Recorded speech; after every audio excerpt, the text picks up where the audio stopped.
Hi, today I'm going to try something totally new. I don't do landscapes very much, and I want to try a more impressionistic approach.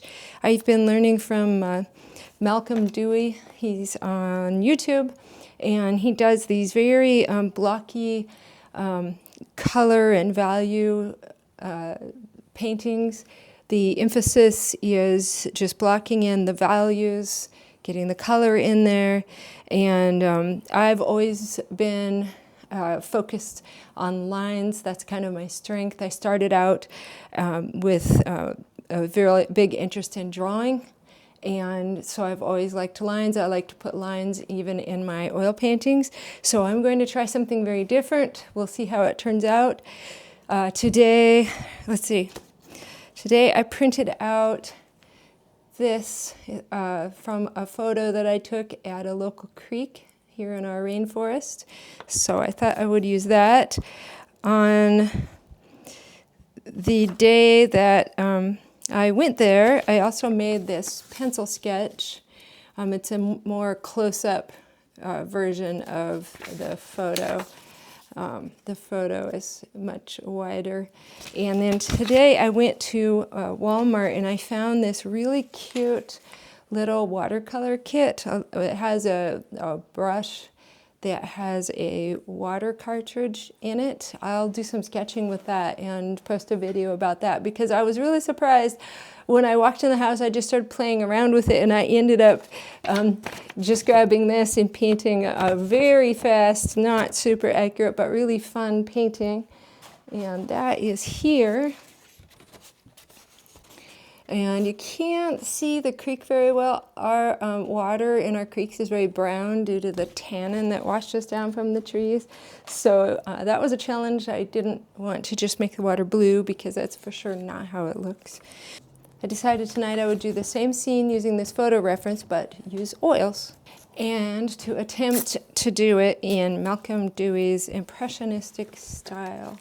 I've really been enjoying his videos. I'm going to tape my reference here to my tripod. One of the things that he recommends, because I'm starting fresh, I've been an artist for more than 40 years, that I really want to try new things. I want to go to new directions and learn some new skills. I've been kind of painting the same way for a lot of years, so I want to try something new and different. And this is new and different for me. I paint animals, and I do have the lines in there. I use a reference photo. I am using this reference photo, though. So one thing he says is to use large brushes even when you're on a small canvas. These are not my very biggest brushes.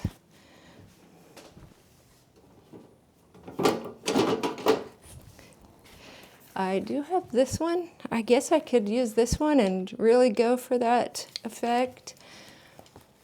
I have a large round. He tends to like the flat brushes. I have mostly filberts, or I have flats that got worn out. This brush is probably 30 years old. This is left over from when I owned an art store. I ended up with a lot of supplies when that closed. Okay, let's get started. So I'm going to use the paints that I have. I don't really have a cool yellow, so I'm going to just use these two warm yellows. So where's my white? I have my odorless thinner. So I'll start with put my white in the corner here. Brand new tube. I don't really have a cool yellow, and Malcolm does recommend a cool yellow, but I'm going to do my best with what I have. I do have lemon yellow coming in the mail. I have a warm red. Okay, I got my cool red here, some alizarin crimson. This is an old tube. It's looking a little stiff, a little rough. Yuck. I need some new alizarin crimson. And let's see. We have our blue, ultramarine blue. going to try this cobalt blue. It looks like a warmer blue. I don't use this very often. I know it's recommended to use a cooler and a warmer version of each of the colors. And then burnt umber, which, oh, this is also a very old tube of paint, so it doesn't come out very well either. Oh, that's not terrible. I'm just going to block in the main values. If you just kind of squint at a picture or a photo, you can kind of see the very darkest values, so I'm just going to try to block those in. You can see this very dark tree here. This bank here is very, very dark. And it's pretty dark back here too, but the very darkest parts of that tree and that bank, a little bit on that bank too. So let's start with some of this, the burnt umber and the ultramarine, get some cool darks in there. So we'll get this tree in there. Bank. Use more paint. Oop, didn't mean to get that blue.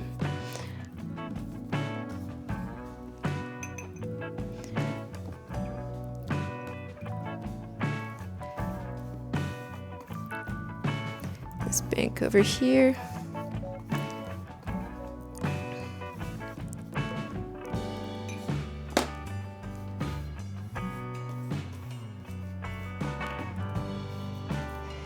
And following just doing a very detailed dog painting, it's a little nerve-wracking to be using such a big brush and feeling like I'm just making a big old mess.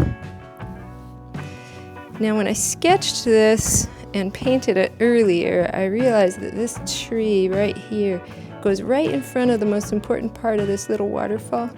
So I'm going to leave that tree out.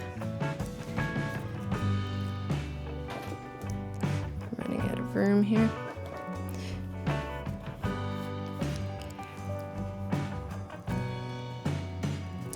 Okay, now this tree is a little lighter, a little warmer. We'll use this warmer blue. Put a little bit of ochre with it. Use a little bit thinner paint for the underlayer.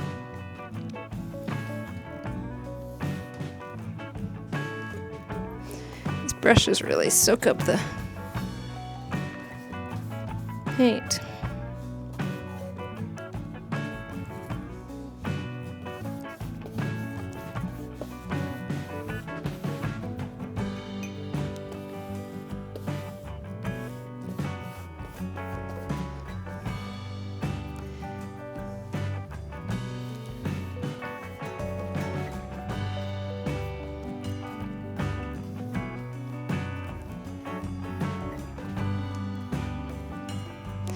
Try to lay the paint on like he does.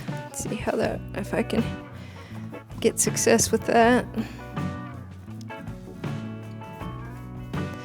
So I think those are the main darks there. So now I can start laying in some of the medium values. I don't know if this is how this is going to work. This is really new for me. Never really painted in this style before. I can tell now I'm going to need a lot more paint.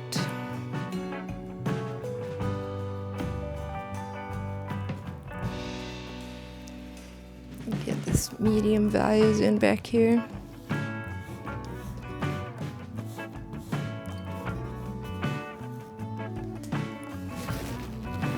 This brush is just soaking up my paint like crazy. Okay, so I'll use this brush. That brush is just soaking up the paint so bad.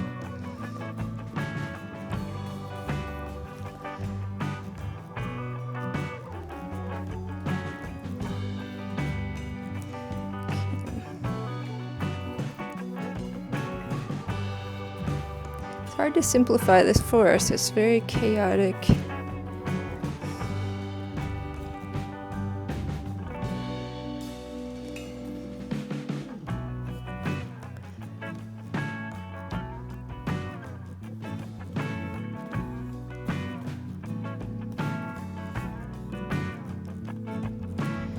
It's a lighter green over here.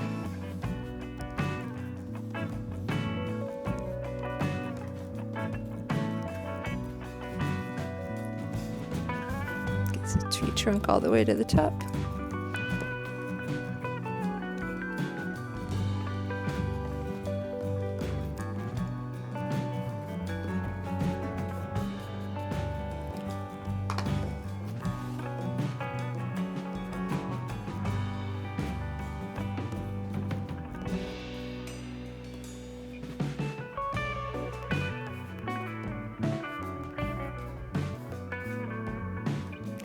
And then there's some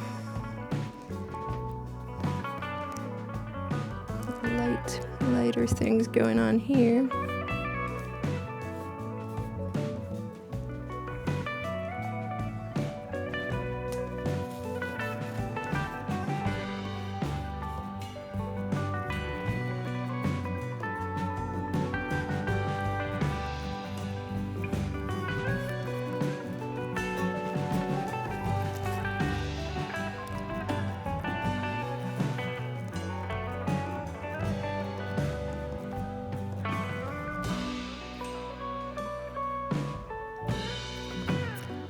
And then some more. Wow, that's a cooler color over here.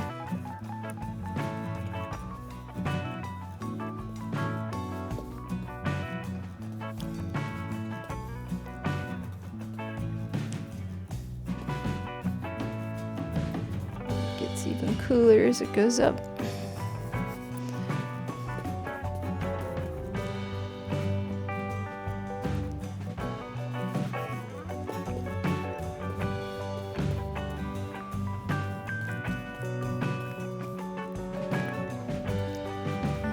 Lighter and cooler over here.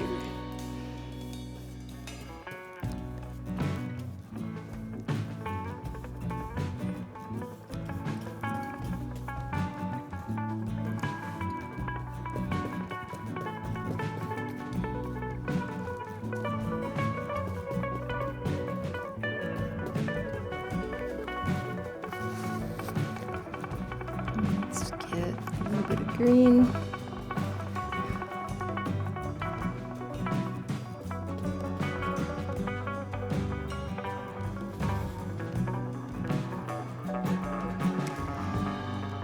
Okay, let's go ahead and block in the creek here.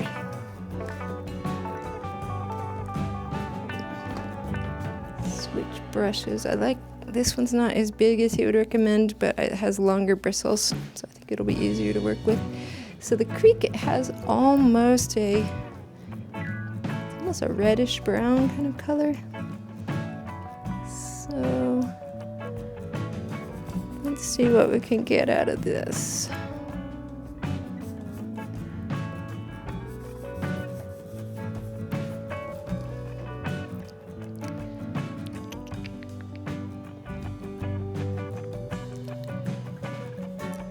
It's a log back here.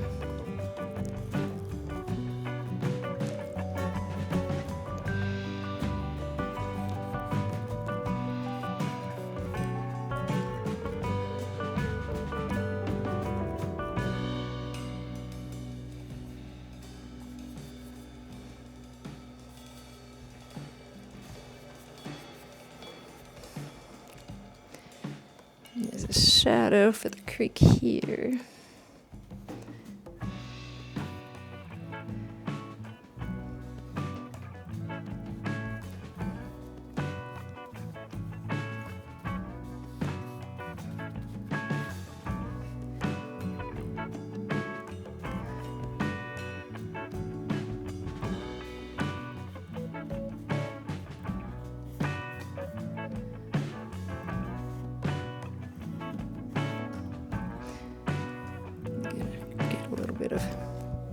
highlights in there. Give myself a break from the creek for a minute.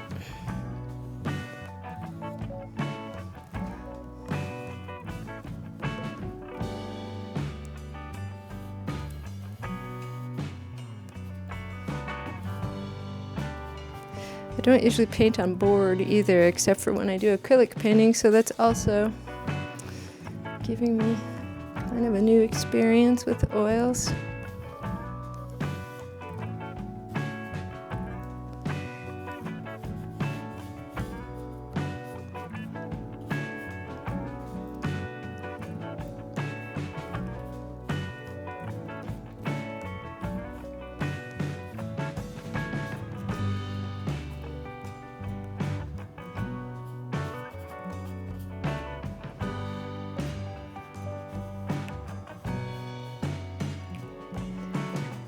Shadow back here is a little more green because there's moss on that side of the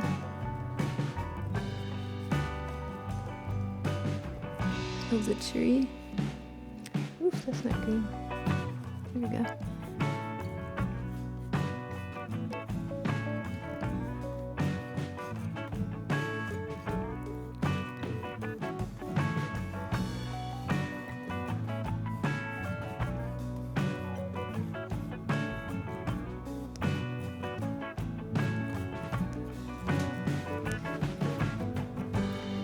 Like a good color for the edge of this bank. So let's continue with that. There's a log back here that fell down.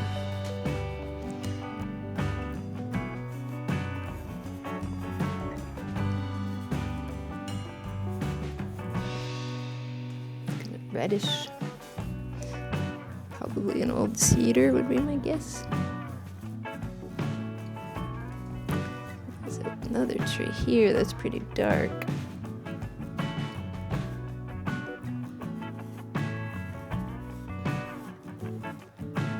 It gets kind of lost in the foliage up there. I'm gonna resist overworking that. I see kind of a little bit of a grayish blue sky up there, so let's put that in. Maybe a little bit of warmer blue in there. I kind of doubt that it was sunny that day, so it probably wasn't really a blue sky. I'm gonna wipe that off, it's too gray.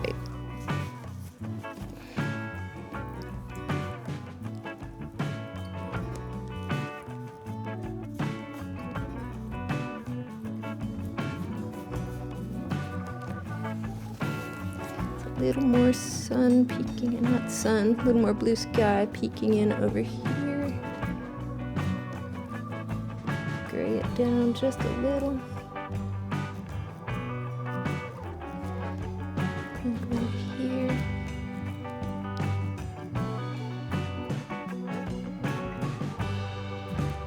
This is something I learned from, I'm trying to learn from Malcolm, is kind of floating your brush on top with thicker paint.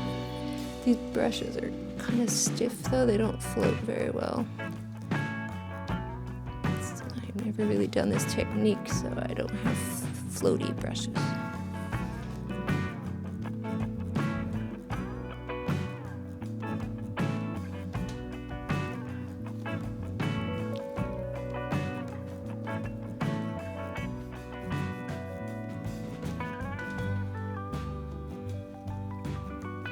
There's the warmer blue.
So it's the next day now, and I've been thinking about this painting and what I think I could improve next time that I try an Alla Prima approach. I looked at this section of footage here and saw that I had some really nice contrast, some darks and some really nice looking lights, and then I proceeded to overwork it. I put too much light paint on top of the darks and lost that value range, and it ended up looking it's just kind of dull. There's not enough range in the values. There's not enough darks and not enough lights, which is I think why I was tempted to go in and put this white in here on the creek. Is I knew that I was losing the value range and I couldn't figure out why. I noticed this on other paintings I've done too, where I get some nice darks in there, some good contrast, and then I overwork it.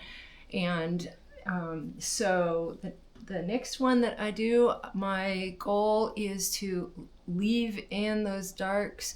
I'll add a little bit of violet and some interesting colors, but keep that nice deep dark range so that will pop out the lights a little better, so it doesn't end up looking quite as muddy as this. So that was a really good lesson. It was fun. It was a little bit frustrating. I also really need different brushes. Those stiff brushes are good for scrubbing in paint on thin layers, making lines the way that I normally paint. So I'm looking forward to getting some different brushes that'll have longer, more flexible bristles so that I can lay those layers of paint on top of each other a little bit easier. So I was fighting those a little bit. And another lesson that I learned is with this method of painting, you're going to need a lot of paint. And I think I'm going to use my palette knife to mix big patches of it ahead of time so I have enough paint. The minute I started getting stingy with paint, the colors would start to get muddy. So those are my main 3 lessons that I learned from this. Let me know if you've painted a lot in this Alla Prima style and what you think about it, what lessons you've learned, what advice that you could give me. So I hope that you enjoyed following along as I worked through this lesson and that maybe you learned something. Leave a comment below if you have thoughts, ideas, questions.